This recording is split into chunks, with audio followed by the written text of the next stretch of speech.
all doing? Hey. So, first let me just say thank you, Kelly. Thank you, Families USA. Thank you for this incredible panel. But before I start, how many people were like me, were holding your breath for Lisette's story? Because I thought, if this doesn't go the right way, I don't know if I'm going to be able to do this. So, Chanel, thank you for your work. Thank you for your work. So, you've heard a lot just in this last hour or so, and I'm sure all day. And I just want you to just go on a short journey with me and just imagine if we had equity in maternal health. What would that look like? So think about Black women and first women. So we're talking 600 to 800 fewer deaths each year of these women. So of the families who are impacted because of the way our networks and our social networks work, we're talking about 50% of these families, 50% fewer would live in poverty. 1,800 to 2,400 families broadly would be impacted, and that amounts to somewhere on the order of 5,000 to 10,000 children who would not start their lives with the trauma of the loss of a mother or an aunt or a grandmother or a sister. In a few years, these numbers can get really big. I hear all the time, the numbers are small. No, they're not. Every one of these women is of value, is worthy. These are not small numbers. And those of you who are in this space and think, well, I'm working on maternal mortality or infant mortality in my town, so there aren't that many. Yes, you are, but think about your work, because it not only impacts your community, your town, the state, it impacts the country. So the real key question is, why do these inequities exist? We know they're not genetic. We know the reasons are not biologic. We know they're not due to poverty. And I actually had a list, but Dawn has listed every single one, so I don't need to do that. But Dawn, you left out one, which I'll mention. Well, there may be others, but one came to mind, and that is media and how Black women and women of color are portrayed in the media. And for some of you who may not know, if you're not from the South, there at one point were billboards in Georgia that said the most dangerous place for a Black baby is in the mother's womb. So we are constantly bombarded with the notion that some of us should have children and some of us shouldn't. That just compounds the stress that we know exists. So we talk about social determinants of health all the time. But again, why do they exist? We look at data. So I'm an epidemiologist, I look at data all the time. And the way people in my profession report data would give one the impression that the reason we have maternal mortality rates the way we do is because Black women or women of color, first women, just simply don't do what they should do. It's our fault. But you've heard today, it is clearly not our fault. But we get it, the message we get is it's due to race. So I'm going to say something that I know many of you have heard, many of you have heard me say this, but I think it bears repeating over and over again. Race is not a risk factor. Gender is not a risk factor. Racism is a risk factor. Gender discrimination is a risk factor. So women of color live at the intersection of blame, of racism, of gender discrimination, and there are fatal head-on collisions at that intersection every single day. That's what we have to stop. Don't blame women. Women are doing the best they can. And there's not a woman who wakes up, there's not a birthing person who wakes up in the morning and says, gee, what can I do to harm myself or harm my unborn child? No one says that. So to echo a point that was made about respect and value, at Chanel's point, if we had a profession and a community approach to maternal mortality that valued people giving birth, that said that they were worthy, that said what Chanel just had us repeat. Because they did one thing, which is they woke up in the morning, imagine where we'd be. We would not be here having this kind of conversation. So at the Black Women's Health Imperative, we are actually working on an implicit bias training for providers, but it is not your typical implicit bias training. It is actually explicit bias training. It is not the garden variety, and it'll make some people uncomfortable, but I think we need to be uncomfortable. If we're gonna make progress in this space, we have got to get out of our comfort zone. Part of what we're also doing is putting together a birth plan.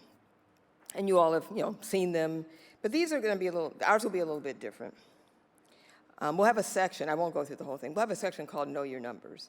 And I've had people say, oh yeah, we know your blood pressure, your A1Cs.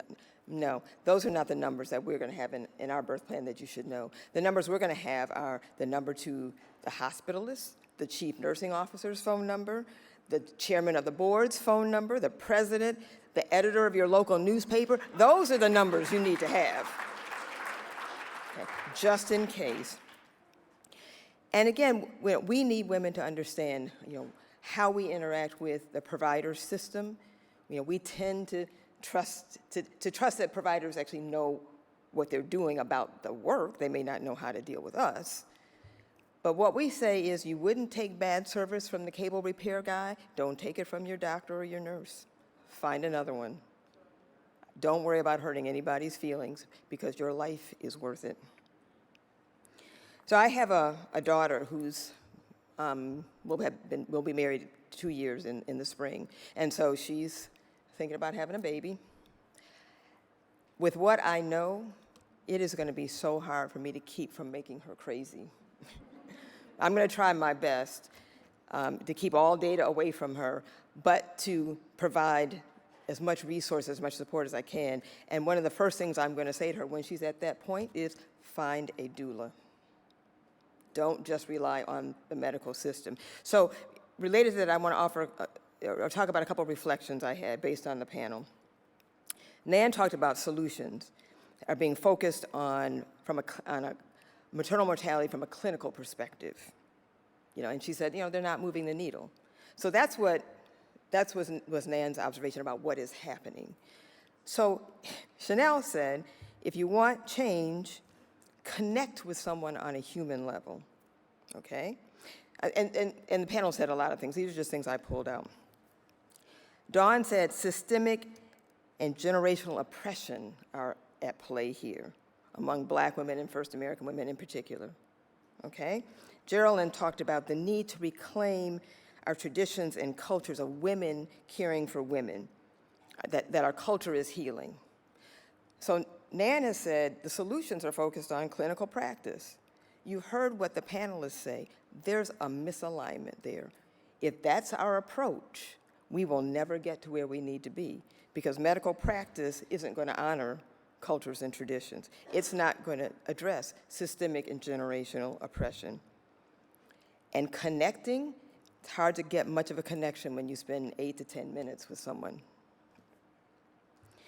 So what can we do? I mean, there's plenty that's happening right now. Of course, there's a lot we can do. We can continue our work, raise awareness about the impact of maternal mortality, particularly on women of color, but nationally. Share what works, share what we're doing. Share our unspoken stories. Those of you who have them, if you're willing, share those stories. But this is an election year. So I think there's some other things. We can certainly understand the role of racism and gender discrimination and the roles they play in maternal mortality. We actually have data. Doesn't get talked about all that often, but it exists.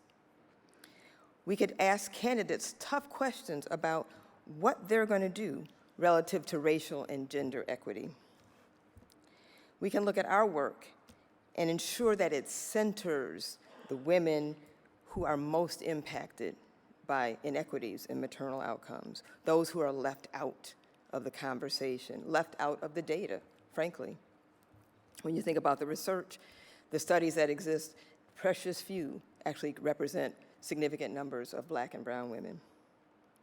We can understand the lived experiences of women of color and understand that the choice that a woman makes, she's making, or a choice that anyone giving birth is making, is because that person is doing what they think is best, not because they're crazy. And sometimes the medical system can treat us like we're crazy.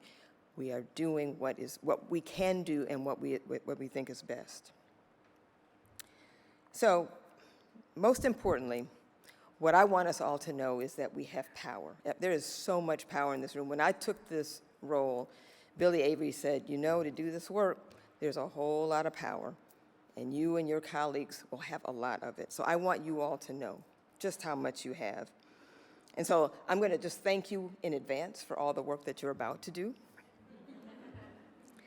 But I want you to know that. So, you know, if you would, those of you who believe this, if you think you've got the power to change policy through advocacy, to hold elected officials accountable, stand up if you think you've got that power. If you think you've got power to change the attitudes, to show that the lived experiences of women of color are valuable and worth considering in their care, stand up.